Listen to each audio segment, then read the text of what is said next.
All right, part C of the overview of cloud computing or introduction to cloud computing and big data. Jeffrey Fox, your fearless instructor. Okay, folks, here we actually define for you the contents of this lesson C, defining clouds, part 2. We first discussed the really important concept of service-oriented architectures. They've underlined modern systems since the early 2000s. And it basically tells you to build software services as modules all wrapped up so they're on their own. And they only communicate with the world through messages. They output stuff as messages and they input stuff as messages. That's pretty important because messages allow a separation of interests. And it actually makes it easier to use large teams because each team can do a separate service. And that motivates microservices, which divides the server, gives you many more services to chop up and give to members of your team. We have the as a service concepts, which are generally applicable, but first came into existence through clouds, where we have network infrastructure as a service, which was the early cloud offerings, platform as a service, which is essentially the operating system for the cloud, and software as a service, which are applications. Then we highlight that Amazon and Microsoft have an amazing number of services, which keep getting more and more. There are so many services that not only you can't keep track of what they offer, but nobody can compete because you just can't. If you're a university computer center or even worse, a digital science center, you can't offer the number of anywhere near the number of services these people have. Then we look at some initial comments on clouds. When I started these presentations in 2008 to 10, clouds were just poking out, and they were considered very important, but still not established. Now they're not only just established, they're the norm. They're the things you have to compete with because they just dominate. And the majority of computing is done on clouds. And there's some 50 million servers, at least soon will be 50 million servers spread over 500 or so data centers. Then we look at the evolution of the servers, the serverless concept, which is really not serverless, it really is server hidden. There's servers there, but the user doesn't instantiate them, the system does. The user just instantiates the software, which is typically function as a service and microservices. Then we have a discussion of the infrastructure strategies, how you build a data center, what components go into it, with both the hype cycle and priority matrix components. Thank you. All right, this slide here is trying to make this stuff about services and messaging clearer and what a service-oriented architecture is. As I said, the web pioneered, well, it wasn't even pioneered, it actually implemented a natural messaging model, but that's consumer to server messaging. Service-oriented architectures is also server to server messaging, machine to machine messaging. Everything has an interface that accepts information, and that comes either from another service or server or from a client. And also everything spits out information as messages. There was a huge amount of effort to define the format of these messages in something which is called web services. We will actually use something called REST, which is simpler than web services and effectively took over from web services. I remember when the entire IT community was designing web services, which were meant to be incredibly important and much better than the previous approach to this type of thing, which was called Corba. Unfortunately, Corba died and web services essentially died because they were too complicated and could not keep up with the rapid change of everything. In any case, whether you use REST services, which we use, or web services, messaging always produces cleaner, modular systems because there is a clear separation linked by the message. And as I've said before, messaging is how we're talking. I'm sending a message via a video and a PowerPoint. And that message you pick up with your hands and gobble it up with your eyes, or you listen to it with your ears. That's your way of inputting messages. And so we're doing messaging. And this is contrasted here with the method call type of message, method of communicating, and this service method. Services send messages and they're clearly separated. When I do a method call, which is much faster, I just look at the common pieces of memory, and that's dangerous, as I mentioned. It could have be unreliable.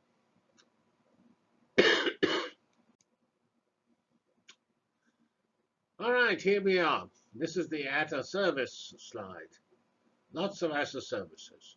The one at the top, support computing as a service, I invented. It's not so important. It just says that in the modern world, where your actual hardware could be anywhere and your software could be anywhere and your network could be anywhere, really one thing that has to be next to you is support. When you're struggling to get your Java, Python, MATLAB, R program running, you need to have support.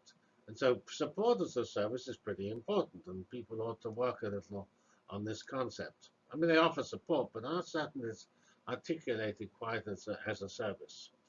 Anyway, as I said, we started off with infrastructure as a service. That was Amazon's initial offering, because that's what they had, spare machines. Then they realized they needed to do platform as a service.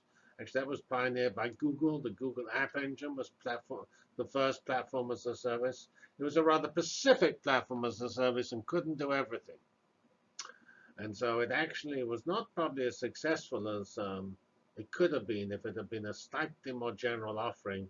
And Google itself, when he offered a general cloud service, including infrastructure and platform and software and network, a few years ago, I don't know, 3 years ago, Google Compute Engine, and they're playing catch up ever since. They missed the boat. It's interesting. You have these giant companies, and they do some things so well, other times they mess up. As far as I know, they're trying very hard and doing excellently, but they are clearly running way behind Microsoft and the initial pioneer, Amazon. All right, I pointed out what software as a service is,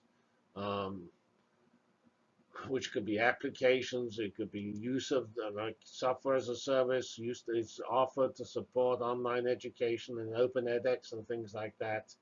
Coursera, they use software as a service. When we use open edX to do a online class, we're using a software as a service application. Networks as a service, I pointed out OpenFlow, the Genie project nationally, and software-defined networks are providing network as a service. And so this is and actually we're discussing for a project I have, should we offer software as a service or the download option? Put everything in GitHub, people click a button, and the GitHub sends a message to you with all the software that you want. Not quite clear. Talking about software as a service, you have to use the cloud or have a cloud to be able to put it there, and it costs money to do that. So, whereas clicking a button on GitHub does not cost any money. Okay, folks, here we have the Amazon 2018 December services, 23 categories. You click on each of these 23 different labels like compute, customer engagement, storage, analytics, and so on. You'll get various numbers of subservices. So like we clicked on analytics and we got 11 subservices, including how to make a data lake, how to build a data pipeline or a workflow, how to do streaming data, Kinesis and Kafka, both are there, data warehousing, Elasticsearch, querying, that's effectively SQL, Amazon SQL, and that is 11 services in the one category. Now we have 23 categories, so we suddenly have upwards of 100 services. The next overlay gives you the result of clicking on the storage button. So we now have the 23 categories at the top, and we have 9 subcategories or subservices at the bottom. including S3, the basic Amazon object store, Glacier, their archival store, Lustre lookalike, and so on. And this is just sort of staggering, given that all of this started off as infrastructure as a service, but none of this. That was 2008, and all of this has just happened as now the vendors compete. Originally, Amazon was infrastructure as a service, Azure was initial platform as a service, but they now offer infrastructure, platform, serverless, which is function as a service, and platform as a service. Everything is offered by all the vendors from Google, which originally didn't have infrastructure, now has infrastructure, and so on. It's universal. It's not much any real better on Azure. It's just a different formatted picture, and there's slightly more pictures in it, but not really. And actually, again, this one from 2015, because I couldn't find a picture dated 2017. They actually used multiple pages. They wouldn't even put them on one page, if I remember rightly. So that's the trouble about Progress. Progress has got so big, we can't get as pretty a picture. I told you, even when I was looking at the big data applications, we all find that those pictures are old because people don't do this. They doesn't all fit in one place in this anymore. Okay, all right. Here's Gartner's wise remarks on clouds. So as they say, they've entered their second decade. They were started in, I think, 2006 by Amazon. And they were disruptive. They changed the whole way people did computing. And now they're expected. They're the norm, prevalent. And they were expected, they're growing 20% per year, and the old approach is declining a few percent per year. Still, it's pretty confusing. People think cloud computing is new, and actually by some standards it is. It is only 12 years old. So there's plenty of confusion. People keep saying cloud computing is more expensive, or cloud computing is not secure. It's hard to use clouds, but none of those are probably true any longer. And most of these are just what's now called fake news. That's the one advantage of the recent developments in the political scene. We have a concept which I didn't really know about before called fake news. So clouds being insecure is fake news. And of course, this is all commoditization or consumerization of IT. And that's basically making the whole IT organization, it should change the way it operates, because it's dealing with it. It's got it's a very different, less siloed and more open approach to IT. I pointed out that infrastructure as a service was the initial offering, but now everybody is offering platform as a service always. So you can't actually get infrastructure as a service. You'll always have the ability to do software. And whether it's a public offering from Amazon or Microsoft, or you host your cloud in your local or rented facility, they're pretty much the same, because the softwares all do the same thing. OpenStack does the same thing as Microsoft or Amazon's commodity systems. Probably OpenStack doesn't do quite as good a piece of work as Microsoft or Amazon, because those giant corporations have huge numbers of people they pour onto their virtualization technology. All right. All right, now we come to a slide from Gartner. Gartner has these so-called magic quadrants for lots of technologies, which they use to be able to compare the offerings of different vendors. Here we have cloud infrastructure as a service, which, as we pointed out, is really not different from cloud platform as a service these days. And they plot here ability to execute. They plot this by vision or completeness of vision. And you see up at the top here, in Amazon and Microsoft. Amazon has the most complete vision. It has the most services. And it has the most computers. So it wins in both counts. But this Microsoft has been catching up. And so this is 2017. If you looked at earlier years, Amazon had a clearer lead. Here is Google, just hanging in there. As I said, they really sort of made a technical mistake by focusing on the App Engine, which had the right idea but wasn't completely implemented. Back here we have three well-known large companies: Oracle, IBM, and Alibaba. Remember, Alibaba is actually bigger than Amazon, at least in terms of e-commerce.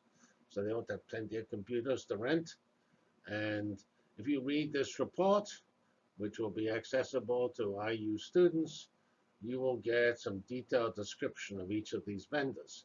In these vendors here, I know some of them, like Rackspace, actually was the pioneer that gave us OpenStack originally with NASA. Fujitsu is obviously a big company. The others I'm not so certain about. I mean, they're fine, I just don't know them.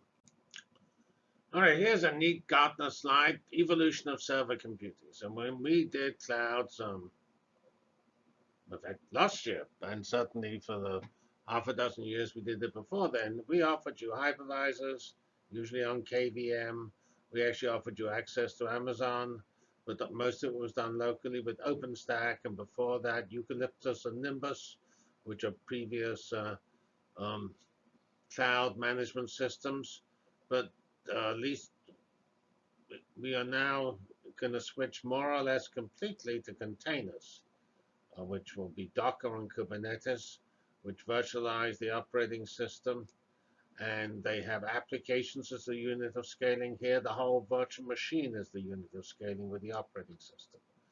And then this, on top of this, we're going to build, at least probably not so much in the class, but more in our research, serverless systems, function platform as a service. And this virtualizes the runtime, and it has functions. The little microservices. A function is an invoked microservice running. So microservices as a service, um, containers as a service, or hypervisors as a service. That's how server computing is evolving. And this is all for user convenience. If you do this, you don't have to worry anything about computers. You just build your services. You link them with messages. That's how serverless computing works. It's invoked by a message.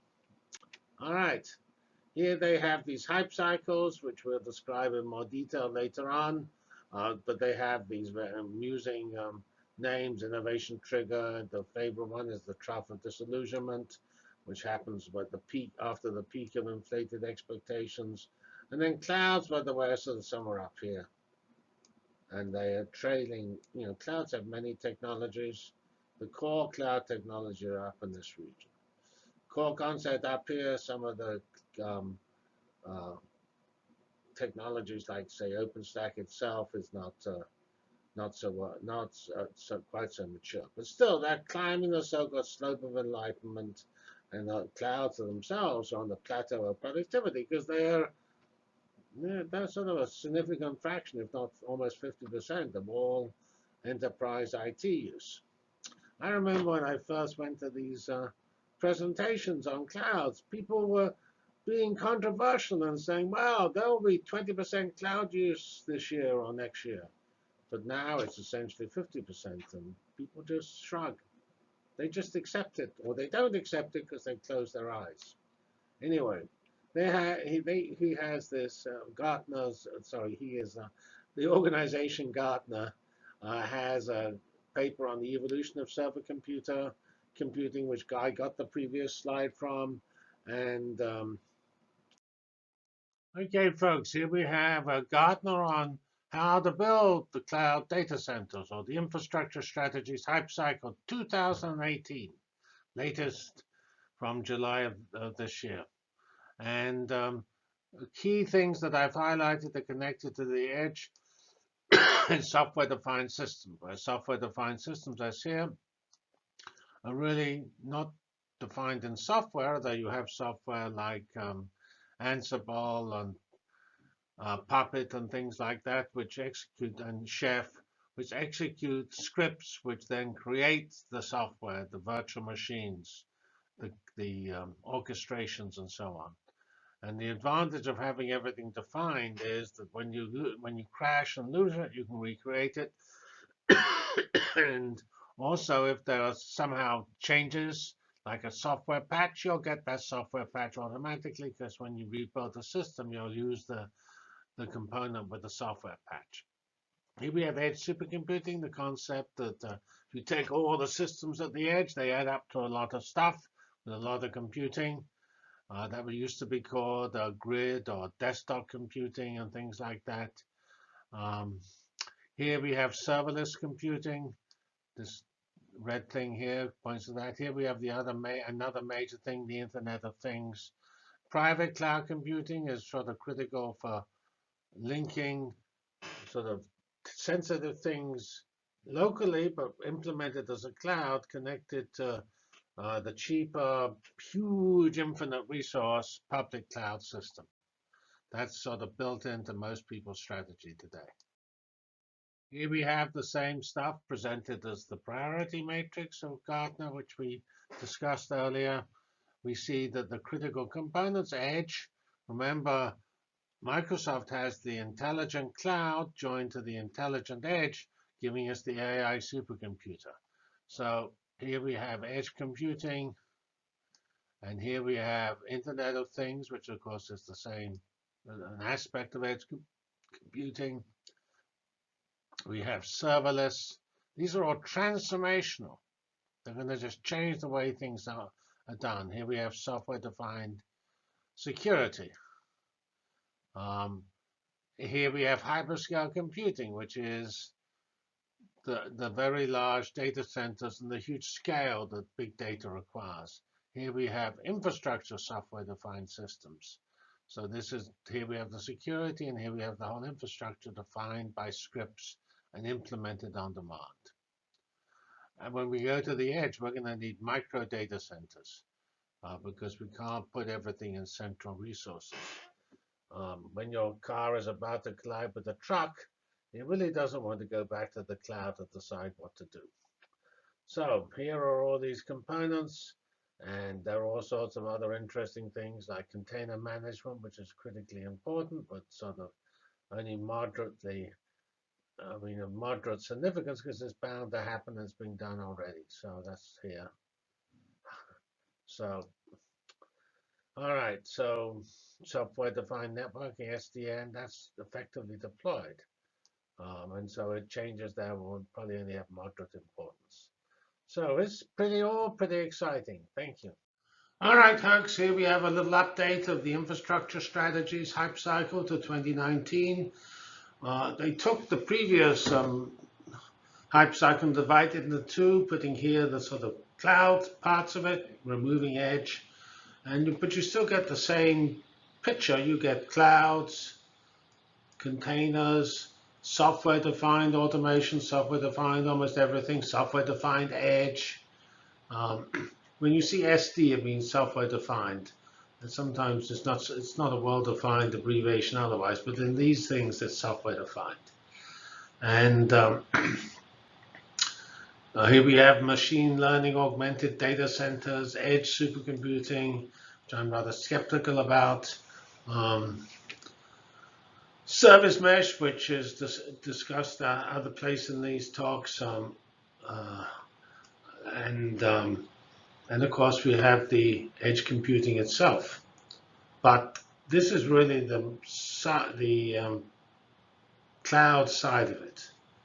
For some reason, software-defined networking is already obsolete. I'm not quite certain why that's true. Private cloud computing is plugging away. Cloud computing is roaring up. Here we have software-defined, again, for security. Hyperscale computing, the very large data centers, containers, critical technology, and software-defined computing, and so on. All right, so this is consistent with the previous picture. And here we have the other part of this, the edge computing part. Again, we have some entries from the SD Edge and edge computing were on the previous one. Now, of course, we have 5G, which we need to implement the edge, or at least communication between the edge and itself and the edge and the cloud. We have micro data centers. We have the Internet of Things. We have, of course, cloud computing where we all communicate. But notice all the edge stuff is either pre-hype, hype, or charging down from the hype to be implemented, hopefully. And we just add edge in front of everything. Edge blockchain. If you have distributed cloud, which is slightly related, some of the challenges in distributed computing is a challenging field, and edge itself is distributed. It's distributed from the cloud, and clouds themselves can be distributed because they cover the whole globe. All right, so here we have the data fabric. That's the cloudlets, which we discussed already. Okay, that's really, what we have to do is, as I've mentioned before, we have to take everything the clouds do and make them go on the edge. That's sort of what cloudlets are trying to do. And we have to make everything on the edge software-defined, just like everything on the cloud should be software-defined. And we go back and forth with 5G. So let's move on. It describes both the 3 stages of servers. And now it also points out you have different application models. Previously, in the beginning of time, things were monolithic. That's when IT organizations were really dominant. They ran on mainframes. Those mainframes switched to smaller computers, clusters. We had client-server architectures, and then they chopped the server into multiple tiers, N-tier operation, which were just a hierarchical arrangement of the programs.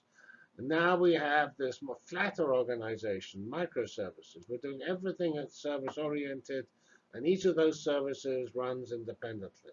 And then on top, this is the application programming that lives on these computing abstractions, virtualized servers. That's what we first started our cloud course with. Containers, which we're using now, and then next year or 2 years from now, we'll be using maybe all serverless and function as a service. All right, that's a pretty interesting description of the future, and so that ends this particular batch of slides, part C. Thank you very much.